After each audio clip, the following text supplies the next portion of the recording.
현재 우리 증시의 초미의 관심사는 9월 중순에 제기된 반도체 겨울론이라는 겁니다.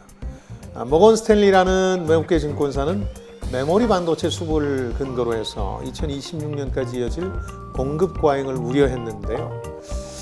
메모리 반도체 산업의 겨울을 예고하면서 우리 반도체 기업 목표 주가를 거의 반토막 냈고 사실상 매도 추천을 했습니다. 물론 문제가 되자 나중에 입장을 바꾸긴 했습니다만, 사실 이전에도 BNP 파리바가 비슷한 경고를 한 적이 있었습니다. 이런 경우에 대개 비슷한 패턴을 따르는 경향이 있죠. 외국계 증권사가 우리 대표 기업에 대해서 부정적 전망을 내놓게 되면 우리 증권사들도 목표 주가를 그들만큼은 아니라 하더라도 크게 낮추는 그런 시기였죠.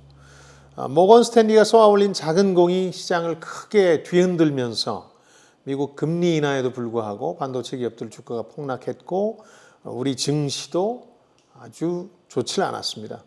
개인 투자자들이 의아하게 생각한 건 이겁니다. 실제 계절과 달리 우리 반도체 산업이 제대로 된 여름도 맞아본 적이 없는데 무슨 벌써 겨울이냐 이런 거였는데, 실제로 이번 업황 사이클을 보면 슈퍼 사이클은 고사하고 반도체 경기 회복 전망이 길게 이어지다가 이제 좀 나아지는 듯 하니까 침체 전망이 나온 상황입니다. 여기에 이 보고서로 대장주 삼성전자가 6만 전자 나락에 떨어지기도 했습니다. 자, 그럼 9월 말 지금까지 상황은 어떠냐? 1라운드는 모건 스탠리의 패배입니다. 당장 메모리 반도체 3위 업체이자 분기 실적 발표가 가장 빨라서 메모리 반도체 풍향계라고 불리는 미국의 마이크론 실적이 굉장히 잘 나왔기 때문입니다. 겨울론이 좀 무색해질 정도였죠. 매출은 77억 5천만 달러, 우리 돈으로 10조 원이니까 이 전년 동기 대비로는 93%가 증가했고요. 월가 예상보다도 무려 1억 달러 이상 높았습니다. 영업이익도 전년 동기가 적자였으니까 거의 9억 달러로 증가한 겁니다. 이 수치만 놓고 보면 겨울이 아니라 뜨거운 여름으로 오히려 접어드는 양상인데요. 당연히 메모리 반도체 1, 2위 업체인 삼성전자와 SK하이닉스의 실적에 대한 기대감도 높아지면서 이 겨울론 경고 이후에 하락했던 부분을 대부분 만회하고 있습니다. 다만 반도체 겨울론이라는 게 당장 1라운드로 끝나는 건 아니고요. 2, 3라운드로 이어질 가능성이 높습니다. 즉 올해 하반기 내내 그리고 내년 상반기까지 계속될 소재라는 뜻입니다. 과거에도 이 외국계 증권사의 반도체 경고가 당장은 맞아떨어지지 않았지만 1, 2년 시차를 두고 맞았던 경험이 있어서 이런 경고 자체에 정색하는 투자자들이 지금 많습니다. 근데 이 반도체처럼 업황 사이클이 3년에서 5년으로 계속 주기적으로 돌아가는 경우라면 그게 부정적 경고든 긍정적 경고든 1, 2년 지나면 결국 맞게 돼 있습니다. 안 맞을 수가 없습니다. 장기적으로 맞았다 이런 얘기를 하는 분들 많은데 진짜 장기적으로 보면 모든 사람은 죽는다는 예처럼 부질없는 겁니다. 또 하나 이 겨울론을 유심히 들여다보면 수요와 공급에 따른 업황 변화에 주목하고 있습니다. AI 거품론이라든가 PC나 가전 교체 수요 부진에 따른 공급 과잉을 근거로 꼽고 있는 건데, 마이크론의 호실적을 유심히 들여다보면 이 보고서가 우려했던 바로 그 지점, 그러니까 AI 분야의 데이터 센터를 위한 D램이라든가 고대역 폭 메모리, 이른바 HBM이라는 거죠. 이 강력한 수요에 기반해서 실적이 이렇게 좋았다는 거니까 아직은 겨울을 느낄 조짐이나 근거는 거의 없다고 보시는 게 맞겠습니다.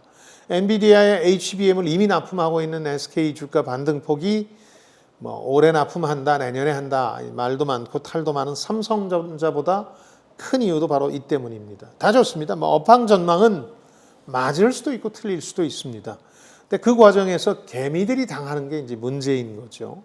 이 모건 스탠리는 보고서 발행 이틀 전에 SK하이닉스 100만 주를 선행해서 팔았다는 의혹을 받고 있고, 정작 26일 반등할 때는 부정적으로 봤던 회사가 주식을 다시 100만 주나 사들여서 논란이 되고 있습니다.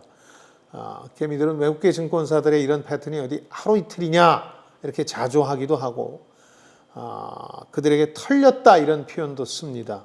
그만큼 오래된 음모론이 이 분야에 존재한다는 뜻인데요. 다른 음모론과 달리 이 음모는 실제 할 가능성도 꽤 있습니다.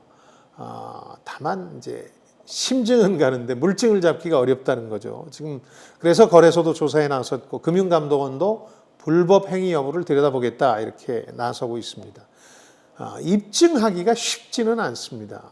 제 기억으로 외환 위기를 극복하고 나서 시장이 한 단계 레벨업 된 다음에 춤을 출 당시인데 비슷한 패턴이 계속 이어지고 국내 여론이 우리 증시가 외국계 증권사의 사금고 역할을 하고 있다 이런 비판이 거셌습니다. 그러니까 아예 그 당시에 국정원이 나서서 이 의혹을 심층 조사한 적이 있습니다.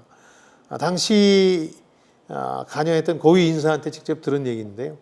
결국 입증하기가 어렵다 이런 판단하에 조사를 중단한 적이 있다고 합니다. 왜냐하면 외국계 증권사들의 경우에는 고객 요청에 따라서 사고 팔았다 이렇게 대응할 가능성이 높고, 근데 고객이 누구고 얼마어치나 사고 팔았느냐 이렇게 파고들면 그건 고객과의 사적 계약이기 때문에 밝힐 수 없다 이렇게 나와버리기 때문에 입증이 쉽지 않다는 겁니다.